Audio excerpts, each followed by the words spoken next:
taking the girls for a walk. I don't know why I can't turn this thing around. I am terrible with this stuff, but I'll just turn myself around. Going for a walk.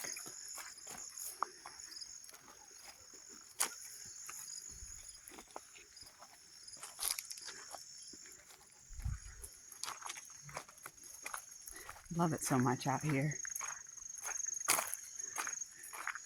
I eat the blackberries and the raspberries all along the side of the road. I'm not looking forward to them running power out here because they'll be spraying to keep all the foliage and all the growth from growing up. They spray with Roundup every 2 years, and then I can't eat the berries, and it goes down into our water. So anyway, I'm kind of hoping that nobody puts power out here for a little while, but it's so beautiful. I wish I knew how to turn this camera around. I would show you. But it's just nice.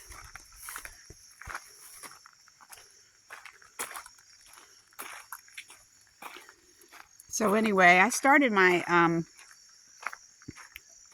off-grid life.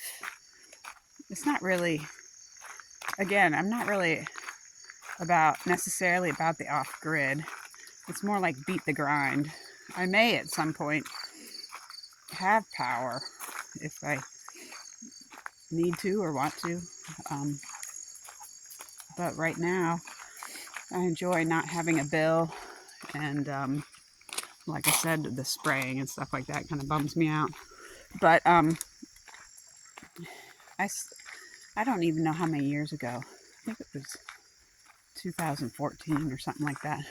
I built my first tiny house and lived in it and started consolidating and getting rid of all my extra stuff, and that was so cathartic, to get rid of all that stuff and just simplify and move into a smaller structure. And that kind of started my journey of living tiny. And again, it wasn't really just about living in a tiny house. I don't care anything about that specific,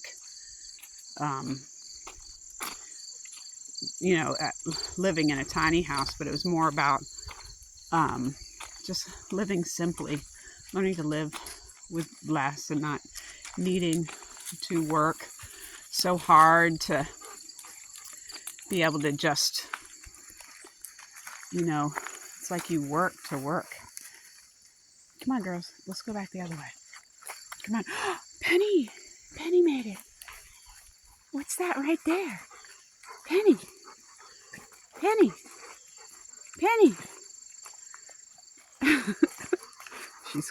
She's coughing. Poor thing. She's getting old. Penny.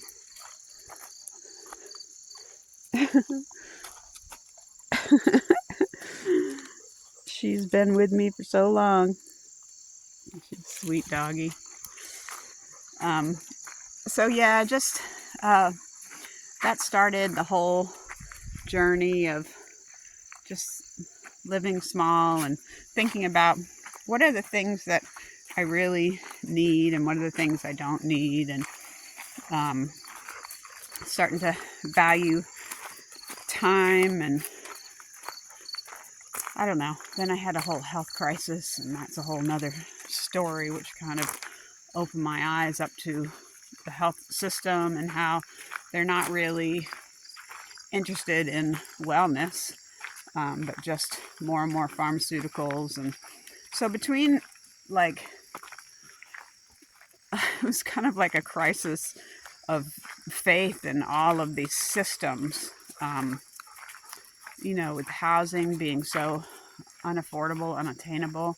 Just makes me sad for younger people, and just started thinking about things differently and started trying to figure out a way to beat the grind. And that's the thing, is you do have to work for somebody else to be able to get to where you don't have to work for somebody else. I still work for other people whenever I need to. But I worked really hard to pay off my land and be able to get into a place where, you know, I'm not going to lose my house if I don't work. So that's awesome.